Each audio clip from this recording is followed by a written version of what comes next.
Anak muda itu memiliki tubuh berotot yang menonjol. Bahkan ayah kandungnya pun takut melihatnya. Kalau saja dia tidak tua dan lemah, dia pasti akan membuat akun baru dan berlatih lagi. Di sini, Eugene menghancurkan boneka kayu lagi, dan merasa sedikit kesal. Tukang kayu di desa ini pasti berhati hitam. Menjual barang berkualitas rendah seperti ini, dia benar-benar harus dihajar. Tapi besok adalah upacara kedewasaan, jadi dia tidak akan membutuhkannya lagi. Saat ini, ayah kandungnya tampak khawatir. Karena saat upacara kedewasaan, anak-anak berusia 10 hingga 15 tahun akan berkumpul di rumah keluarga utama untuk memilih yang terkuat melalui duel. Tapi cabang keluarga berbeda dengan garis keturunan utama. Cabang keluarga tidak boleh menggunakan pedang asli sebelum upacara kedewasaan, dan juga tidak boleh melatih sihir. Memikirkan hal ini membuat Eugene kesal. Terlahir kembali sebagai cicit sahabatnya sudah cukup buruk. Dia juga harus mematuhi aturan konyol ini. Kalau saja sahabatnya tidak sudah meninggal, dia pasti akan menghajarnya juga. Biar aku lihat, Bermut, seberapa tangguh cucu-cucumu. Keesokan harinya, Eugene tiba di rumah keluarga utama. Kastil Reinhardt yang megah, hanya memiliki satu pelayan yang sedang membersihkan. Memang, bagaimana mungkin cabang keluarga mendapatkan upacara penyambutan? Juga, hanya anggota garis keturunan Reinhardt yang boleh memiliki tato singa di dada kiri mereka. Namun, yang tidak disangka Eugene adalah keluarga utama telah mengaturkannya. Seorang pelayan cantik, dia bisa dipanggil kapan saja dengan membunyikan bel. Aku benar-benar iri. Ada sekretaris untuk urusan pekerjaan, dan untuk urusan pribadi. Siapa yang tidak iri dengan kehidupan seperti itu? Tapi Eugene yang cerdik berpikir sebaliknya. Dia tahu jika dia melakukan sesuatu yang tidak pantas, dia pasti akan dihukum berat oleh keluarga utama. Lagi pula, dia baru berusia 13 tahun. Eugene yang bosan langsung pergi ke tempat latihan. Meskipun membawa beban 250 kg, tombaknya masih secepat naga. Di kehidupan sebelumnya, bahkan saat dia masih Helmos, dia tidak pernah mengabaikan latihannya. Setelah terlahir kembali, dia bahkan lebih rajin. Meskipun kelelahan, dia tetap berlatih dengan sekuat tenaga. Harus diakui, garis keturunan Bermut sangat luar biasa. Pelayan kecil di sampingnya sangat terkejut, dan tidak percaya bahwa ini hanyalah seorang anak laki-laki berusia 13 tahun.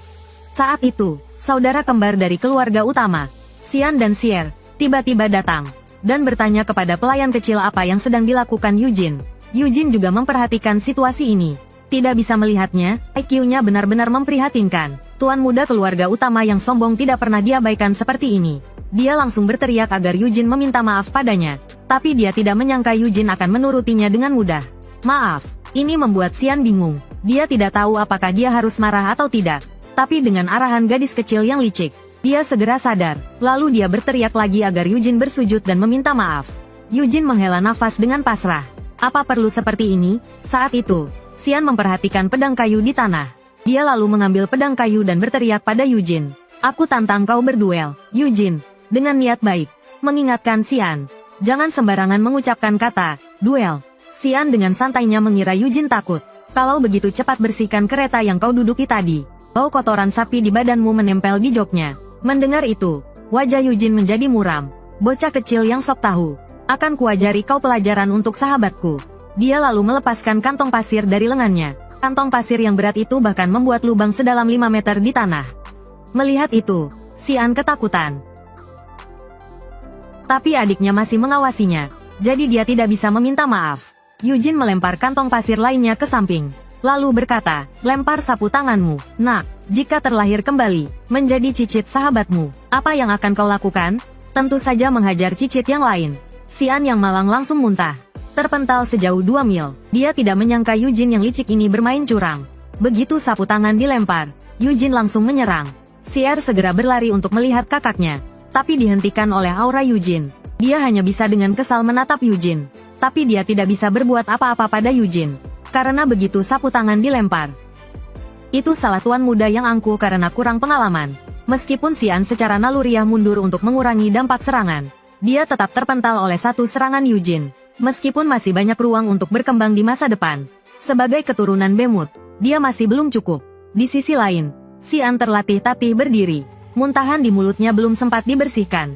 Dia menatap Eugene dengan tatapan keras kepala. Melihat keadaan Xian yang menyedihkan, Eugene berpikir, apakah aku sedikit keterlaluan? Saat itu, seorang pria bergegas datang. Melihat orang itu, Xian langsung memeluknya dan menangis, mengoleskan muntahannya ke baju pria itu.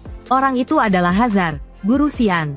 Setelah mengetahui kejadiannya, dia membantu Xian dan dengan hormat meminta maaf kepada Yujin. Lalu dia segera membawa Xian untuk memeriksa lukanya. Adegan berganti. Yujin sedang menikmati kehidupan bangsawan yang mewah. Seorang pelayan wanita di sebelahnya melaporkan situasi dengan buku catatan kecil. Tuan dan nyonya muda lainnya akan tiba sebelum besok malam. Tapi Yujin tidak tahu, dia telah diincar oleh seorang bibi tua yang licik. Dia adalah istri kedua dari keluarga utama. Dia sama sekali tidak bisa menerima anaknya kalah duel dari cabang keluarga. Dia juga tidak bisa menerima ejekan dari istri-istri lainnya. Jadi dia langsung menamparkan Xian. Jika Hazar bukan ksatria kesayangan kepala keluarga, dia bahkan ingin membunuhnya, apalagi Yujin. Tapi membunuh Yujin sekarang pasti akan menimbulkan kecurigaan. Jadi dia menyuruh si yang licik untuk mendekati Yujin. Jalin hubungan baik dulu, lalu cari kesempatan. Makanya, jangan terlalu banyak menikah. Entah istri yang mana yang hatinya menjadi gelap. Teman-teman, catat poin penting ini. Keesokan paginya, seperti biasa, Yujin si maniak latihan sedang berlari sambil membawa beban. Tapi, pelayan wanita yang imut menghentikannya. Ternyata, kepala keluarga tiba-tiba pulang. Dia tidak tahu, apakah harus menyuruh Yujin menyambut atau mengganti pakaiannya dulu. Kepanikannya agak lucu. Beberapa saat kemudian, semua orang berkumpul di gerbang kastil untuk menunggu. Di barisan paling depan adalah istri pertama, Taurus. Di sebelahnya adalah anak sulung keluarga, Reed. Selanjutnya adalah si kembar dan istri kedua.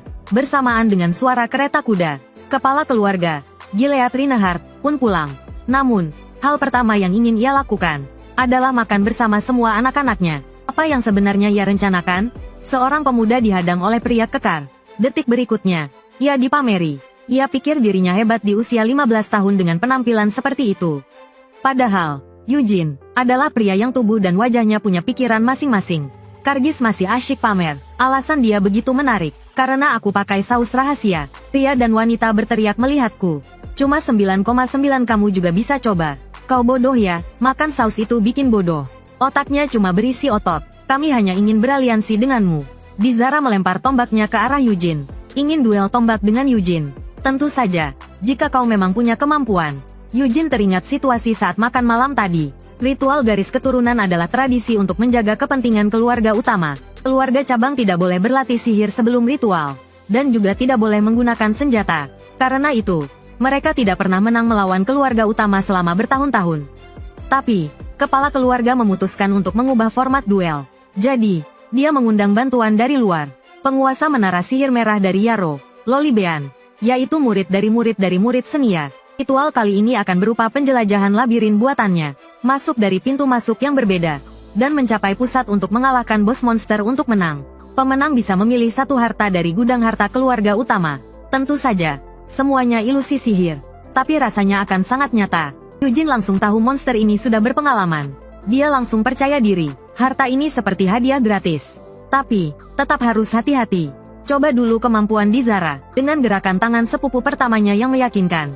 Pertandingan pun dimulai. Dizara langsung menyerang lebih dulu. Namun, sedetik kemudian, ia tiba-tiba berhenti. Aura kuat yang dipancarkan Yujin tanpa sengaja membuatnya merasa sesak napas. Seluruh tubuh Yujin tanpa celah, membuatnya sulit menyerang. Cepetan, aku buru-buru, merasa diremehkan. Dizara terpaksa menyerang. Tapi, bagaimanapun dahsyatnya serangannya, Yujin dapat menangkisnya dengan mudah. Tidak hanya gagal menyentuhnya, Yujin bahkan tidak bergerak sedikit pun. Yujin si licik ini bahkan mengejeknya.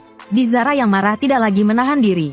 Bayangan tombak memenuhi udara. Setelah beradu lebih dari 300 jurus, tiba-tiba Dizara menghilang secara misterius. Ia muncul di belakang Yujin, dan menusukkan tombaknya ke arah pinggang Yujin. Lalu, tombaknya diinjak oleh Yujin, sehingga ia tak bisa mencabutnya. Pertandingan pun berakhir tiba-tiba. Sepupu Yujin sampai tak bisa berkata-kata. Bibi berotot ini mengincar Yujin. Tapi Yujin sama sekali tidak takut. Karena Yujin tidak tahu apa-apa. Meskipun berdada bidang, Bibi ini berhati gelap. Ia masih dendam karena Xian kalah dari Yujin. Akhirnya ia menemukan solusi. Jika semua orang dikalahkan oleh Yujin, maka tak ada yang berani bilang anaknya lemah. Bukankah itu yang terbaik? Di sisi lain, Yujin masih diganggu oleh sepupunya yang berotot. Ia dan Dizara memojokkan Yujin. Dengan prinsip kalau tak bisa dikalahkan, bergabunglah. Mereka memaksa Yujin untuk bergabung dalam tim mereka. Tapi Yujin bilang ia bisa sendiri. Suasana jadi agak canggung. 3 hari kemudian, 9 anak terpilih berkumpul di depan labirin. Rolivian lalu membuat bola-bola kecil. Bola-bola itu bisa melayang. Anak-anak itu terpesona melihat bola-bola tersebut. Selama ada cahaya di hati, mereka bisa mewujudkan apa yang dipikirkan. Yang pertama mewujudkan senjata adalah Sini. Ia memainkan pedangnya hingga membelah udara. Lalu ia memiringkan kepalanya dengan imut. Sepupu berotot itu mengikutinya. Senjatanya sangat cocok dengan gayanya. Lalu Dizara dengan tombaknya. Dan Xian yang angkuh. Lid, anak sulung, masih terlihat murung.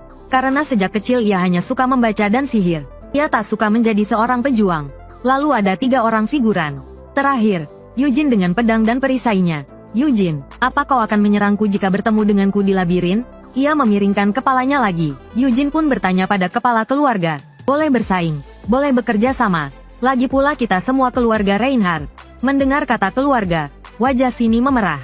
Lalu ia tersenyum misterius. Yujin tidak mengerti. Rolivian lalu mengeluarkan kalung sihir. Kalung itu untuk mendeteksi kondisi tubuh anak-anak. Jika mereka mengalami tekanan mental berlebih, kalung itu akan memberi sinyal. Rolivian akan langsung muncul dan menghentikan ujian. Anak-anak yang sudah siap mulai memasuki labirin. Sini menyemangati Yujin. Meskipun masuk dari pintu yang sama, mereka akan dikirim ke lokasi yang berbeda. Yujin teringat, masa lalunya berpetualang bersama teman-temannya. Ia sudah bosan dengan labirin. Sekarang, saatnya menunjukkan keahliannya. Goblin ini tidak biasa. Ia pernah kuliah di Akademi Drama Fantasi. Dijuluki pohon cemara di dunia komik. Seperti pepatah, Goblin yang abadi. Dan dunia 2D yang berlalu. Adegan ini telah selesai syuting. Tapi adegan hari ini agak banyak. Anak berotot ini tidak sportif. Langsung menebas. Benar-benar hanya otot dan tanpa otak. Sobat, kayaknya bedakmu cracking deh. Apapun yang menghalangi di depan. Sepupuku hanya punya 1 pedang. Di dunia yang luas ini, kedua orang ini telah berhasil melewati ujian. Sementara itu, trio figuran telah tereliminasi. Yang mengeliminasi mereka juga aktor kelas 1 dunia 2D. Slime yang ganas dan menakutkan. Dan lawan mereka selanjutnya adalah Dizara yang ahli tombak. Dizara terlihat lincah bergerak, menunggu kesempatan dan menyerang dengan tepat. Sayang, karena kebal fisik, dia terpaksa melarikan diri. Tuan muda yang angkuh ini sangat beruntung. Perangkap ini dirancang agar mudah terlihat. Mengambil batu dan mencobanya. Benar saja dugaannya, tapi Xian masih merasa bangga. Dia pikir itu karena dia telah belajar dengan giat sebelumnya. Xian hebat sekali, aktor veteran kita. Goblin, waktunya makan. Ayo kita mulai. Lalu dia menebas udara dengan kekuatan penuh. Bang, lalala dadada. Aduh, sepertinya aku tersesat.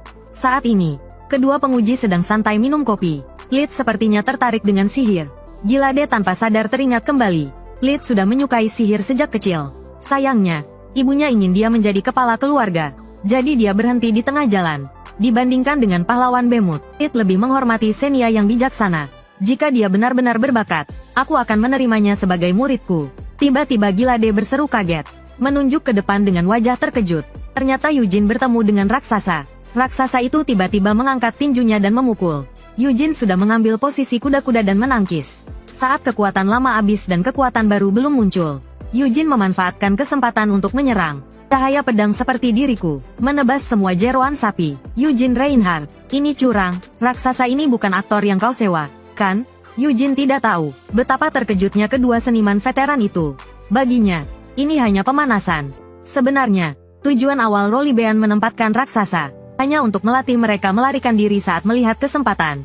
Dia tidak pernah berpikir raksasa itu akan dikalahkan. Hanya jenius yang bisa mengalahkan raksasa di usia semuda ini. Tentu saja, mungkin juga dia orang nekat. Tidak ada kata melarikan diri dalam kamus sepupuku. Bahkan, mungkin dia tidak punya kamus. Atau mungkin dia tidak punya otak.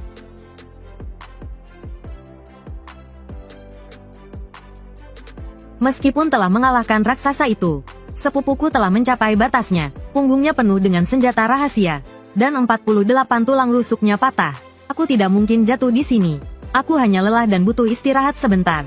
Di sisi lain, Xian juga bertemu monster raksasa. Untungnya, dia membawa batu yang sebelumnya berguna. Dia mencoba melempar batu itu lagi untuk menguji.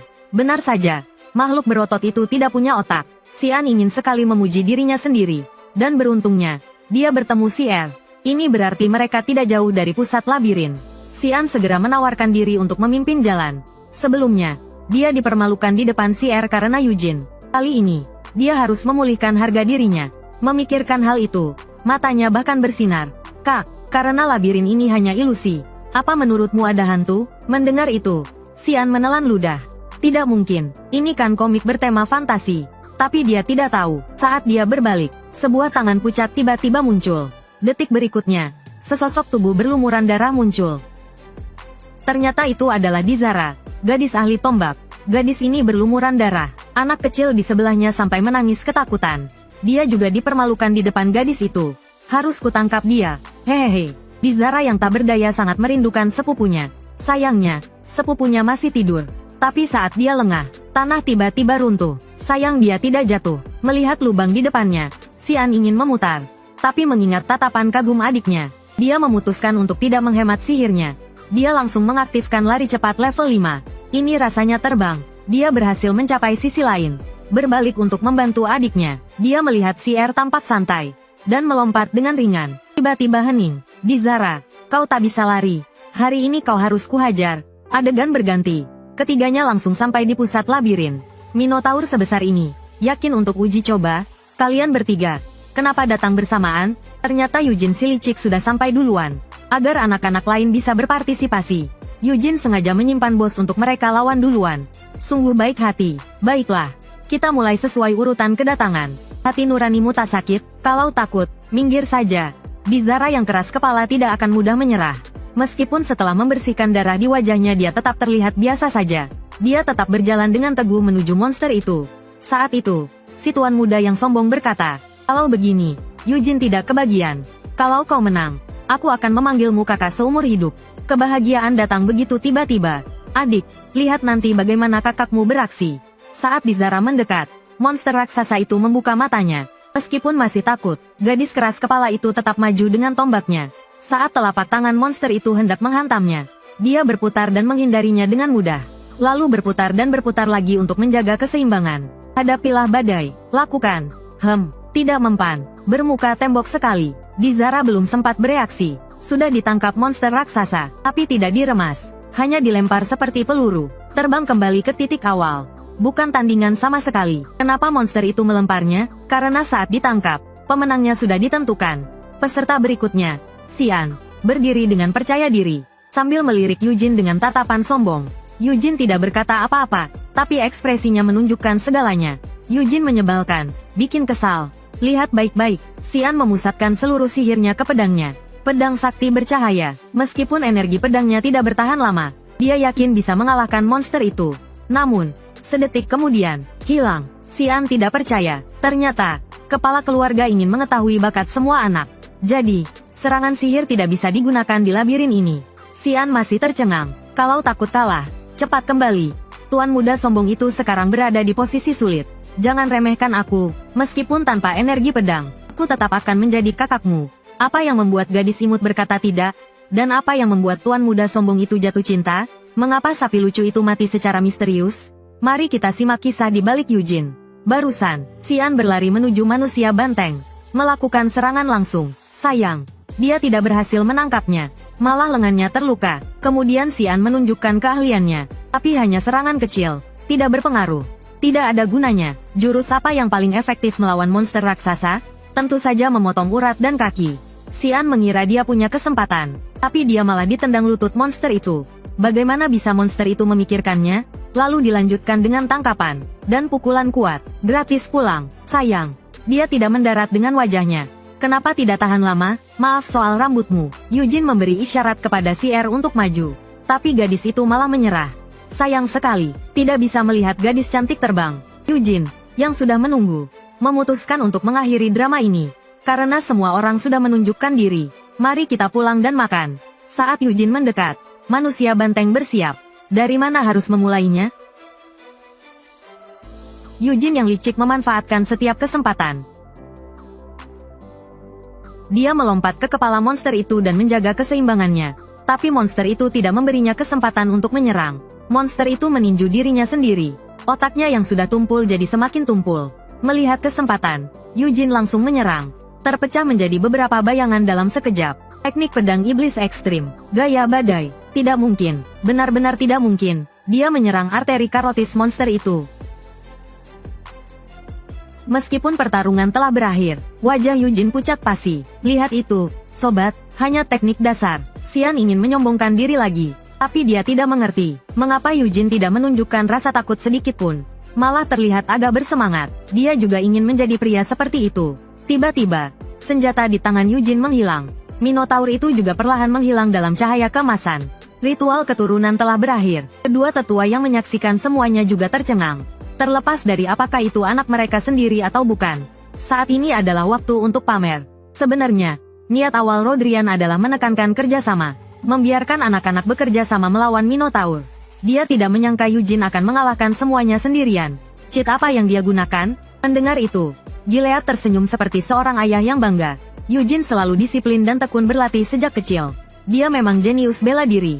Tapi Rodrian khawatir. Lagi pula, Yujin telah mengalahkan semua anak dari keluarga utama. Jika cabang keluarga melampaui keluarga utama dalam ritual keturunan, mungkin akan memicu ambisi beberapa konspirator. Jadi dia menyarankan Gilead untuk mengangkat Yujin sebagai anak angkat. Bagi Gilead, ini memang saran yang bagus. Namun sebelum itu, mari kita beri selamat kepada pemuda yang telah kembali ini. Anak laki-laki biasa dari cabang keluarga ini, telah menaklukkan seluruh labirin sendirian.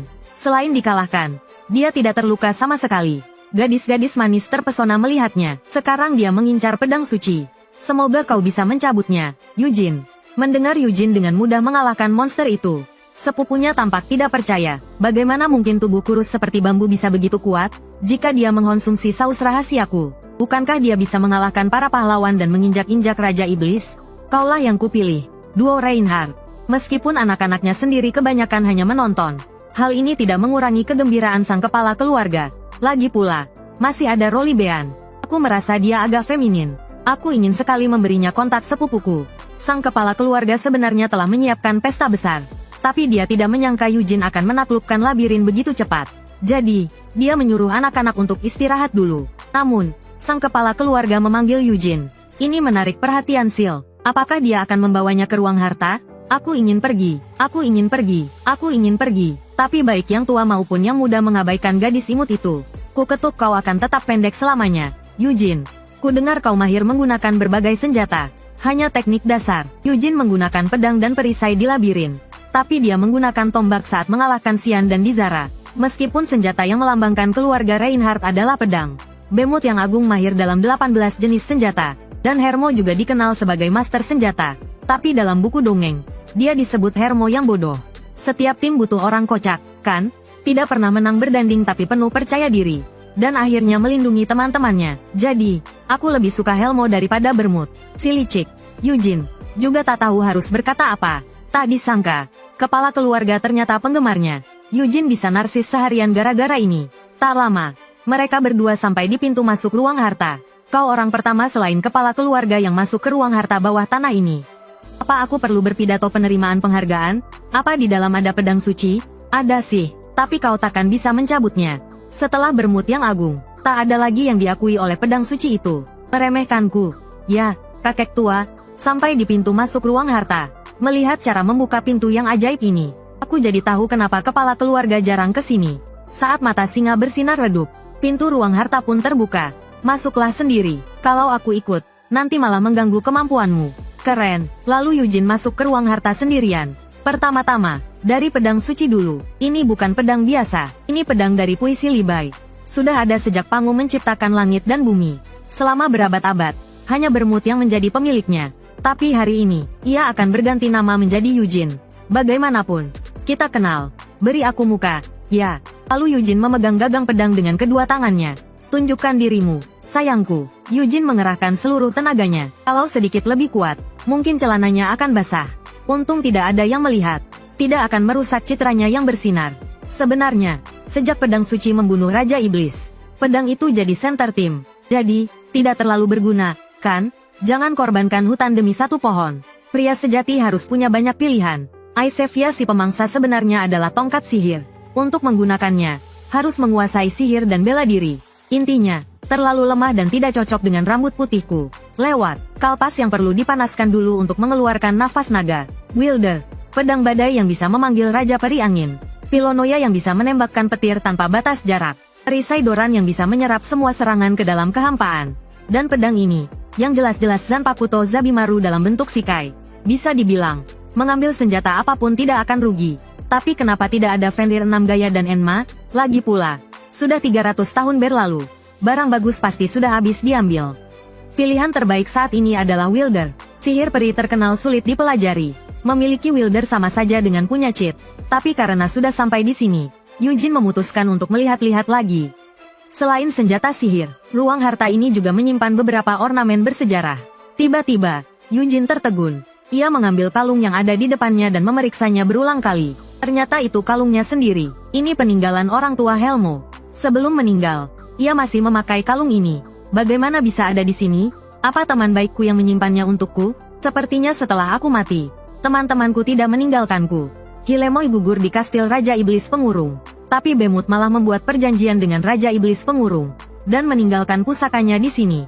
Apa yang Behemoth pikirkan? Sebenarnya Yujin tidak menyalahkan Behemoth dan teman-temannya. Mereka pasti punya alasan kuat untuk melakukan itu.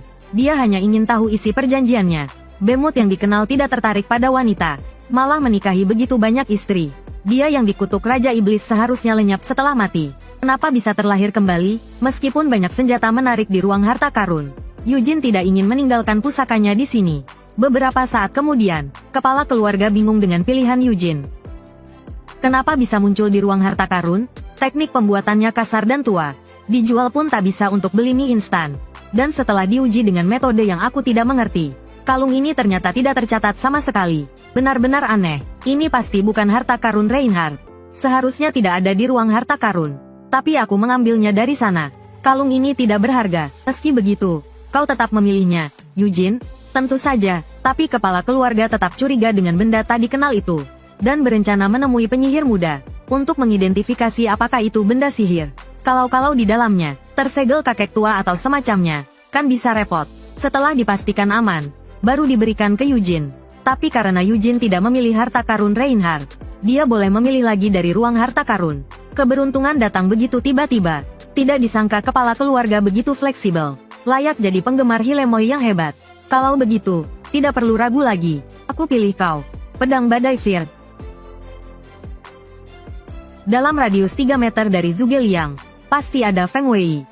Di samping sepupu, yang ditakutkan adalah sepupu perempuan. Kau jago pakai tombak. Kenapa tidak pilih tombak, Yujin? Baik Kalberos atau Lontes, lebih kuat dari pedang ini, kan? Minggir. Di Zara, romantisme pria hanya ada pada kapak besar dan palu perang. Sekarang tidak bisa diangkat, tidak masalah. Ikut aku pulang.